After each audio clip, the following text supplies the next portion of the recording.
Well, hello, team. Happy Tuesday to you all. I hope you guys are all doing well and having a great week so far.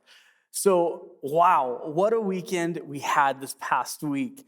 It was so unbelievable to see the amount of people that came to Alamo to be a part of the first weekend back in over a year. It's unreal to see what God has done in New Life Church over the course of this past year. It's been a journey that we've been on over this past season.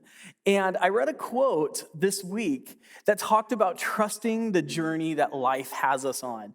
And this quote wasn't from a Christian or anything like that, but when I read it, it reminded me of the Israelites wandering the desert for 40 years. And that's mind-blowing to me. 40 years. First off, I'm not even 40 years old yet, so we'll just start there. But 40 years of wandering around through the desert. And you have to think about all the things that they had been through before they were wandering the desert, going, on their way to the promised land that God had promised them. The hundreds of years of slavery, they were set free. They saw the plagues happen. They witnessed the parting of the sea. I mean, I'm impressed when I can just get my hair to part in the right spot. But they got impatient while they were waiting for Moses. And they even went to do this whole thing, and they built these false idols, and they claimed that this golden calf that they had built somehow, it was who delivered them from slavery in Egypt. And, when God saw this, he told Moses that these people have become corrupt. And I mean, this is one of the moments in the Bible where you see God's anger come through. And God went as far as even calling these people, calling them a stiff-necked people. That just kind of paints the picture of how frustrated God was that the Israelites had gone against God's commandments. And so God was angry. He told Moses, "Leave me alone so that my anger may burn against them and that I may destroy them."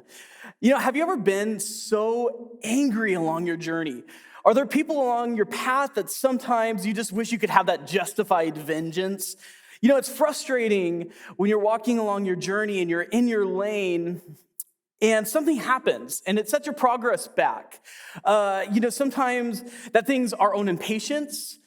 Sometimes that thing that's holding us back is our own inaction, or we're passive, or there's a thing that gets in our way.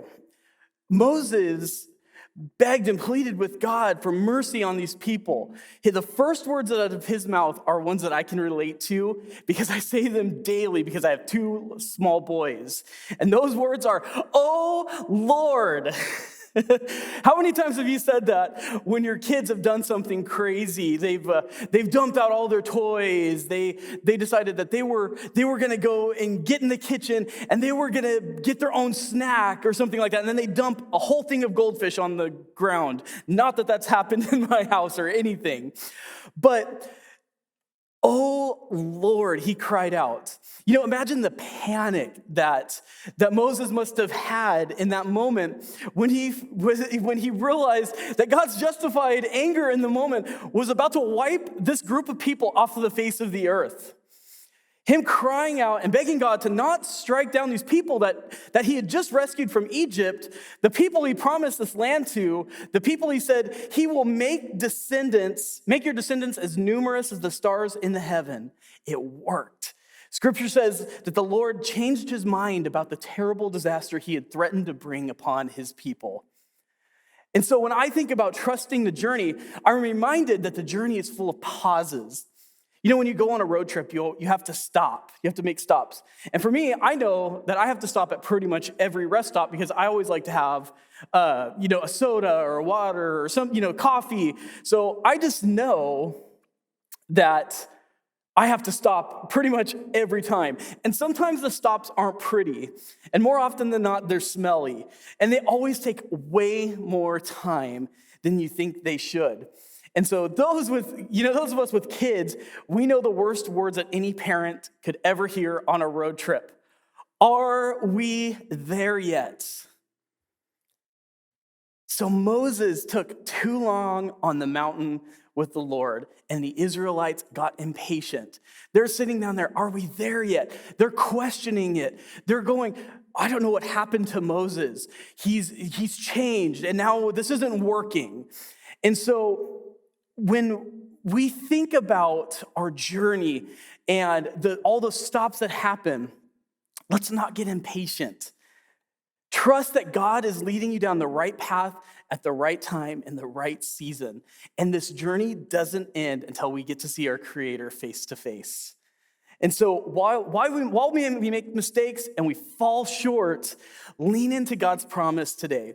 Even after all the Israelites did, causing it to take 40 years for them to get to the promised land, God kept his promise because he's always faithful and he's always good. So trust the journey.